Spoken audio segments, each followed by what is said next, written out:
4PM Maharashtra में आप सभी का स्वागत है और मैं हूं आपके साथ आकांक्षा यादव। दोस्तों, महाराष्ट्र की राजनीति इन दिनों काफी ज्यादा गर्म है। हाल ही में हुए स्थानीय निकाय चुनावों के नतीजों ने सत्ता पक्ष और विपक्ष के बीच तनाव बहुत ही ज्यादा बढ़ा दिया है। मुंबई में बीजेपी की रितु तावड़े के महापौर बनने के बाद शिवसेना यूबीटी ने बीजेपी और मुख्यमंत्री एकनाथ शिंदे के गुट पर जमकर हमला बोला है। शिवसेना यूबीटी के मुखपत्र सामना में एक संपादकीय लिखा गया है जिसमें सत्ता के दुरुपयोग, धन बल, दल बल और नैतिकता पर गंभीर सवाल उठाए गए हैं। इस संपादकीय में बीजेपी को चांद और मंगल ग्रह पर महापौर बिठाने की क्षमता वाला बताया गया है, अगर उनके पास सत्ता, पैसा और पुलिस हो। साथ ही मुंबई में मराठी अस्मिता की जीत का श्रेय शिवसेना को दिया गया है। वहीं यह घटना महाराष्ट्र की राजनीति में नई हलचल पैदा कर रही है। आज सत्ता की आंखों में आंख डालकर पत्रकारिता करना मुश्किल हो गया है। हम पर मुकदमों से लेकर चैनल को बंद करने का दबाव बनाया जा रहा है। मुश्किल दौर है, लेकिन हम हार नहीं मानेंगे। इसीलिए 4PM को ज्यादा से ज्यादा ज्वाइन करें और स्वतंत्र पत्रकारिता को जिंदा रखने के लिए जितना हो सके हमारा आर्थिक सहयोग करें। उम्मीद है कि आपके सपोर्ट से ये जंग भी हम जीत जाएंगे। दरअसल महाराष्ट्र में जनवरी 2026 में मुंबई महानगर पालिका और अन्य 28 स्थानीय निकायों के चुनाव हुए थे। ये चुनाव लंबे समय से लंबित थे और कोविड-19, आरक्षण मुद्दों और अन्य कारणों से टलते रहे।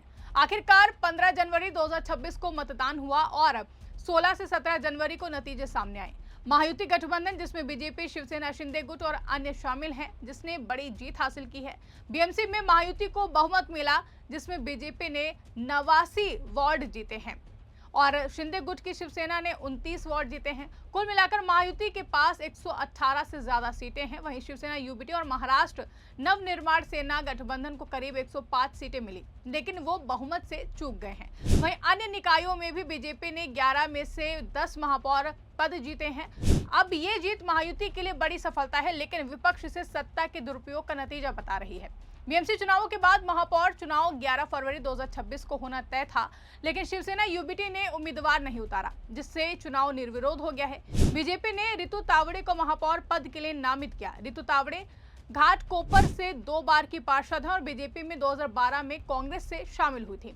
वो शिक्षा समिति की पूर्व अध्यक्ष भी रह चुकी हैं। उप महापौर पद के लिए शिंदे गुट की शिवसेना ने संजय शंकर घाटी को नामित किया है। ये बीजेपी की मुंबई में 40 साल बाद पहली महापौर हैं। ठाकरे परिवार का बीएमसी पर 25 साल का दबदबा खत्म हो गया है। शिवसेना यूबीटी के सांसद संजय राउत ने कहा कि बीजेपी को मराठी चेहरे को चुनना पड़ा, क्योंकि मराठी लोगों का समर्थन यूबीटी और एमएनएस को था। आपको बता दें कि शिवसेना यूबीटी का मुखपत्र सामना महाराष्ट्र की राजनीति में महत्वपूर्ण भूमिका निभाती है। चुनाव नतीजों के बाद सामना में एक लिखा संपादकीय प्रकाशित हुआ, जिसमें बीजेपी और शिंदे गुट पर जमकर निशाना साधा गया। संपादकीय में लिखा गया कि प्रशासकों का मनमाना शासन खत्म होकर जनप्रतिनिधियों का शासन आया है, लेकिन ये मुख्यमंत्री की मर्जी पर निर्भर है। बीजेपी के 10 महापौर बनने पर कटाक्ष करते हुए कहा गया कि अगर सत्ता, पैसा और पुलिस हो तो बीजेपी चांद और मंगल पर भी महापौर बिठा सकती है। लेख में उदाहरण दिया गया कि बीजेपी ढोल पीट सकती है कि देखो, हमने चांद और मंगल पर हिंदू मराठी महापौर बिठाए हैं। ये व्यंग बीजेपी की सत्ता के दम पर जीत को लक्ष्य करता है। सामना ने रितु तावड़े के महापौर बनने को मराठी अस्मिता की जीत बताया। लेख में लिखा गया है कि बीजेपी को मुंबई के मराठी हिंदू चरित्र को स्वीकार करना पड़ा। शिवसेना के आंदोलन और मराठी पहचान की लड़ाई के दबाव में बीजेपी को अपनी इच्छा के विरुद्ध मराठी चेहरा ही चुनना पड़ा। इसका श्रेय शिवसेना को दिया गया है। संपादकीय कहता है कि शिवसेना ने मराठी पहचान के मुद्दे पर जंग छेड़ दी है, इसलिए भाजपा को महापौर पद के लिए एक मराठी चेहरा चुनना पड़ा। वहीं यह दावा शिवसेना यूबीटी की राजनीति को रेखांकित करता है, जो मराठी मानुस की पहचान पर जोर देती है। जानकारी के मुताबिक सामना ने रितु तावड़े के एक पुराने बयान पर भी हमला किया है, जिसमें उन्होंने बांग्लादेशियों पर टिप्पणी की थी। संपादकीय में पूछा गया कि क्या प्रधानमंत्री नरेंद्र मोदी इस रुख से सहमत हैं। लेख में भारत द्वारा बांग्लादेश को दी जाने वाली आर्थिक मदद और वहां हिंदुओं पर हो रहे हमलों का भी जिक्र किया गया। इसे विरोधाभासी बताया गया। साथ ही मीरा भाईंदर में अमराठी महापौर बनाए जाने को मराठी जनता की अनदेखी कहा गया है, जो कि बीजेपी की नीतियों में असंगति को उजागर करता है। वहीं संपादकीय का एक बड़ा हिस्सा दल बदल पर केंद्रित है। नासिक और कल्याण डोंबिवली में दल बदल को नैतिक पतन का उदाहरण बताया गया। लेख में लिखा गया कि चुनाव चिन्ह की स्याही सूखने से पहले ही विधायक और नगर सेवक पाला बदल रहे हैं। मनसे और शिवसेना यूबीटी से चुने गए प्रतिनिधियों के शिंदे गुट में जाने को गद्दारी कहा गया है। मालेगांव गांव में एआईएमआईएम से गठबंधन की कोशिश पर सवाल उठाए गए। संपादकीय कहता है कि सत्ता के लिए हिंदुत्व और सिद्धांतों से समझौता किया जा रहा है। ठेके, निधि और समितियों के लालच में जनप्रतिनिधि जनता के वोट से विश्वासघात कर रहे हैं। साथ ही साथ आपको बता दें कि सामना ने महाराष्ट्र का खजाना खाली होने के बावजूद छोटे चुनावों में करोड़ों रुपए खर्च करने पर सवाल उठाए हैं। सरकारी निधि के भेदभावपूर्ण वितरण को अलोकतांत्रिक बताया गया है। लेख के अंत में कहा गया कि महाराष्ट्र की राजनीतिक संस्कृति का गहरा पतन हो चुका है और इसके लिए सत्ताधारी जिम्मेदार हैं। ये हिस्सा राज्य की आर्थिक स्थिति और राजनीतिक नैतिकता पर गंभीर सवाल उठाता है। आपको बता दें, शिवसेना यूबीटी चुनावों में हार के बावजूद मराठी अस्मिता और हिंदुत्व के मुद्दे पर जोर दे रही है।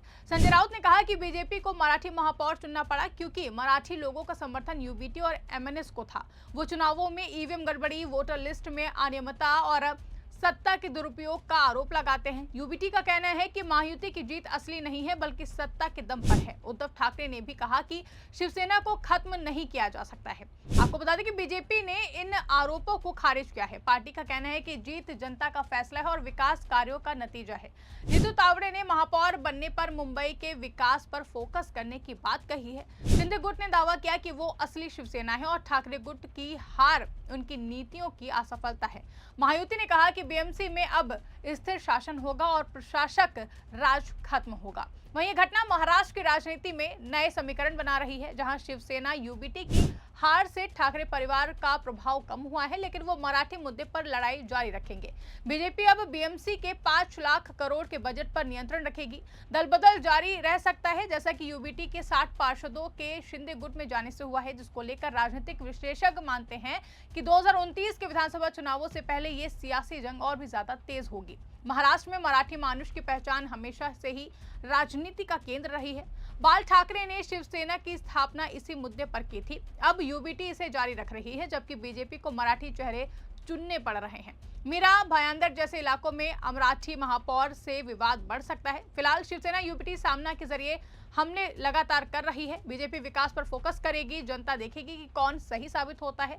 वहीं ये कहानी महाराष्ट्र की राजनीति को नई दिशा देगी। फिलहाल इस खबर पर आप क्या सोचते हैं, आपकी क्या राय है, कमेंट करके हमें जरूर बताइएगा। फिलहाल के लिए इस खबर में बस इतना ही। ऐसी तमाम बड़ी और राजनीतिक खबरों के लिए आप बने रहिए और देखते रहिए 4PM महाराष्ट्र। धन्यवाद।